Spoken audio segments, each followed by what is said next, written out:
اعوذ باللہ من الشیطان الرجیم۔ پناہ مانگتا ہوں میں اللہ کی شیطان مردود سے۔ بسم اللہ الرحمن الرحیم۔ اللہ کے نام سے جو بڑا مہربان نہایت رحم فرمانے والا ہے۔ ولا يحزنك قولهم ان العزة لله جميعا هو السميع العليم۔ اور یعنی اے نبی تمہیں ان کی بات رنجیدہ نہ کرے، بلا شبہ ساری عزت اللہ ہی کی ہے، وہ خوب سننے والا جاننے والا ہے۔ حاشیہ نمبر 82۔ مکی دور نبی صلی اللہ علیہ وسلم اور اہل ایمان کے لیے شدید آزمائشی دور تھا۔ کفار مذاق اڑاتے، ایذائیں پہنچاتے اور طرح طرح کی سازشیں اور پروپیگنڈے کرتے رہتے اور رائے حق میں ہر طرح کی رکاوٹ ڈالنے میں لگے رہتے تھے۔ نبی صلی اللہ علیہ وسلم کو تسلی دیتے ہوئے فرمایا کہ ان مشرکین کا طرز عمل تمہیں رنجیدہ خاطر نہ کرے، یہ صورتحال عارضی ہے، ابھی ان کو اللہ کی طرف سے مہلت ملی ہوئی ہے تو کفار سمجھتے ہیں کہ اسی طرح غالب رہیں گے، یہ شدید غلط فہمی میں مبتلا ہیں۔ حقیقت یہ ہے کہ ساری عزت اور تمام اختیار اللہ ہی کے ہاتھ میں ہے، وہ اکیلا کائنات کا مالک و مختار ہے، وہ جس کو چاہے عزت دے اور جس کو چاہے ذلیل و رسوا کر دے۔ ملاحظہ ہو سورہ آل عمران آیت نمبر 26۔ اتمام حجت کے بعد ان کی مہلت ختم ہوگی اور پھر مخالفین حق کی سخت پکڑ کی جائے گی اور ان کو ذلت و رسوائی سے دوچار کر دیا جائے گا۔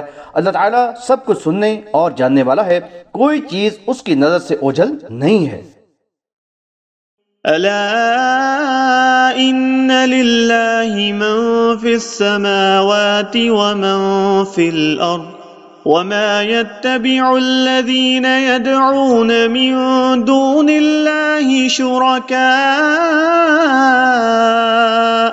إن يتبعون إلا الظن وإن هم إلا يخرصون۔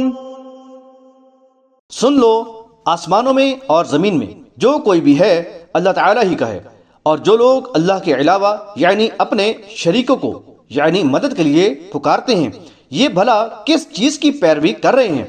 یہ محض گمان کی ہی پیروی کرتے ہیں، یہ بس اٹکل سے ہی کام لیتے ہیں۔ حاشیہ نمبر 83۔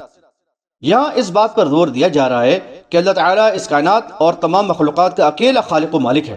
یہاں جو کوئی بھی ہے اور جو کچھ بھی ہے سب کا وہ اکیلا مالک ہے اور کوئی اس کا شریک و معاون نہیں۔ وہی مخلوقات کو سامان زیست فراہم کرتا ہے، نفع نقصان سب اسی کے اختیار میں ہے، سب اس کے محتاج ہیں، لہذا وہ رب کائنات ہی اس بات کا حقدار ہے کہ سب اس کی بندگی کریں جیسے کہ اس کا حق ہے، اور کسی کو اس کے ساتھ شریک نہ کریں، اسی کے احکامات کی پیروی کریں، مشکل و مصیبت یا بیماری یا کسی آفت ناگہانی میں اسی سے مدد مانگیں، شفا و صحت اور خیر و برکت کے لیے اس سے دعائیں کریں۔ کیسے نادان اور کور عقل ہیں وہ لوگ جو اپنے جیسے محتاج اور بے بس انسانوں کو رب کائنات کے ساتھ شریک کرتے ہیں، ان کو نافع و ضار، حاجت روا اور مشکل کشا قرار دے کر مدد کے لیے پکارتے ہیں، اپنے ہاتھ سے بنائی ہوئی مورتیوں اور قبروں کے آگے عاجزی اور لجاجت سے گڑگڑاتے اور فریادیں کرتے ہیں۔ انہیں معلوم ہونا چاہیے کہ آفت و مصیبت تو اللہ ہی کے حکم سے آتی ہے اور وہی اس سے نجات دیتا ہے، کسی بھی نبی یا ولی کو اس کے حکم و فیصلے میں مداخلت کا اختیار نہیں دیا گیا۔ یاد رہے کہ یہ اللہ کی دنیا ہے، یہاں صرف اور صرف اللہ ہی کا حکم چلتا ہے۔ بحوالہ سورہ یوسف آیت نمبر 40۔ کیا یہ بات باعث حیرت نہیں کہ اللہ و رسول صلی اللہ علیہ وسلم کو ماننے والی اور قرآن پر ایمان کے دعوے دار یہ امت آج اسی شرک میں مبتلا ہے؟ یہ صلاح کی ہر رکعت میں سورہ فاتحہ کی تلاوت کرتے ہیں اور اللہ تعالیٰ سے یہ عہد بھی کرتے ہیں کہ ہم صرف تیری ہی عبادت کرتے ہیں اور تجھ ہی سے مدد مانگتے ہیں، لیکن دن رات عہد شکنی کرتے ہوئے اللہ کے بندوں کو داتا، غوث اور مشکل کشا قرار دے کر مدد کے لیے پکارتے ہیں۔ سوال یہ ہے کہ کفار عرب کے پاس یا اس دور کے مشرکین کے پاس ان کے مشرکانہ عقیدے اور عمل کے لیے کیا کوئی علمی یا عقلی دلیل ہے جس کی یہ پیروی کر رہے ہیں؟ ایک طرف تو مادہ پرستانہ ذہنیت کے حامل یہ نام نہاد دانشور و مفکر ہیں جو مذہب سے آزاد ملحدانہ انداز فکر رکھتے ہیں اور کائنات کی تخلیق اور اس کے نظام کے بارے میں فلسفیانہ سوچ اور قیاس و گمان پر مبنی نظریات پیش کرتے اور وقتاً فوقتاً ان کو بدلتے رہتے ہیں۔ دوسری طرف ان کے علماء و مشائخ ہیں جو اللہ اور یوم آخرت پر ایمان کے دعوے دار تو ہیں، لیکن قرآن و حدیث کے بجائے اپنے اکابرین کے اختراع کردہ دین طریقت کے پیروکار ہیں، اور ان کے عقائد و اعمال شرک سے آلودہ ہیں، جیسا کہ اوپر واضح کیا گیا۔ ان کے پاس اس انداز فکر و عمل کے لیے کوئی بنیاد و دلیل تو ہے نہیں، یہ محض اپنے اکابرین کی تقلید میں قیاس و گمان پر مبنی نظریات و توہمات ہی کی پیروی کیے جا رہے ہیں۔ انہوں نے اکابرین کے گھڑے ہوئے جھوٹے اور بے سروپا مشرکانہ قصوں کو حقیقت کا رنگ دے کر اپنے ایمان کا حصہ بنا لیا ہے۔ هو الذي جعل لكم الليل لتسكنوا فيه والنهار مبصرا إن في ذلك لآيات لقوم يسمعون۔ وہی ہے جس نے تمہارے لیے رات بنائی تاکہ تم اس میں سکون حاصل کرو، اور دن کو دکھانے والا یعنی روشن بنایا۔ اس میں بلا شبہ نشانیاں ہیں ان لوگوں کے لیے جو یعنی دعوت حق سنتے ہیں۔ حاشیہ نمبر 84۔ اللہ تعالیٰ ہی اس کائنات کا خالق اور مدبر الامور ہے، جس نے دنیا میں انسان کو پیدا کیا اور اس کے لیے بہترین سامان عزیز مہیا کر دیا، نیند کو آرام و سکون کا ذریعہ بنایا اور اس کے حصول کے لیے رات بنا دی بحالہ سورۃ النبأ آیات نمبر 9 اور 10، اور دن کو روشن بنا دیا تاکہ انسان اپنی معاشی ضروریات پورے کرنے کے لیے کام کر سکے بحالہ سورۃ النبأ آیت نمبر 11۔ دن و رات کا ہونا بلا شبہ انسانوں کی اہم ترین ضروریات میں سے ہے، اور یہ اللہ تعالیٰ کی وحدانیت، عظیم قدرت و کبریائی کی نشانیوں میں سے ہے۔ یہ مضمون اس سورہ کی آیت نمبر 6 میں بھی آ چکا ہے، اس کے حاشیے نمبر 14 میں مزید تفصیل مل جائے گی۔ قالوا اتخذ الله ولدا سبحانه هو الغني له ما في السماوات وما في الأرض إن عندكم من سلطان بهذا أتقولون على الله ما لا تعلمون۔ وہ کہتے ہیں کہ اللہ نے کوئی بیٹا بنا لیا ہے، وہ یعنی اس سے پاک ہے، وہ بے نیاز ہے، جو کچھ آسمانوں میں ہے اور جو کچھ زمین میں ہے یعنی سب اسی کا ہے، تمہارے پاس اس کی کوئی دلیل تو ہے نہیں، کیا تم اللہ کے بارے میں وہ یعنی بات کہتے ہو جس کا تمہیں کوئی علم نہیں۔ حاشیہ نمبر 85۔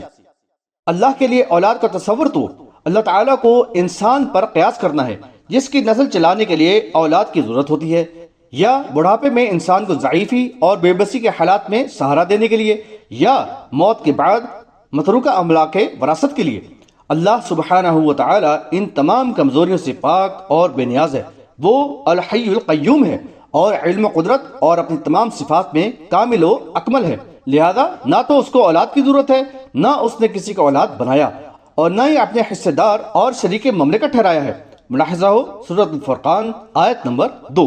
وہ اکیلا سب کا خالق ہے، سب اس کی مخلوق اور اس کے محتاج ہیں۔ یہ انتہائی سنگین جرم ہے کہ کسی کو اللہ کی اولاد قرار دیا جائے، اور یہ اللہ تعالیٰ کے غیظ و غضب کو اس قدر بھڑکانے والا انداز ہے کہ عجب نہیں آسمان پھٹ جائے، زمین شق ہو جائے اور پہاڑ ریزہ ریزہ ہو جائیں۔ ملاحظہ ہو سورہ مریم آیات نمبر 90 اور 91۔ کسی کو اللہ کی اولاد قرار دینا ذات کا شرک ہے جس کو اللہ تعالیٰ نے گالی دینے سے تعبیر کیا ہے، فرمایا اولاد آدم مجھے گالی دیتی ہے، حالانکہ اس کے لیے یہ مناسب نہ تھا، اور اس کا گالی دینا اس کا یہ قول ہے کہ اللہ نے کسی کو بیٹا بنا لیا ہے۔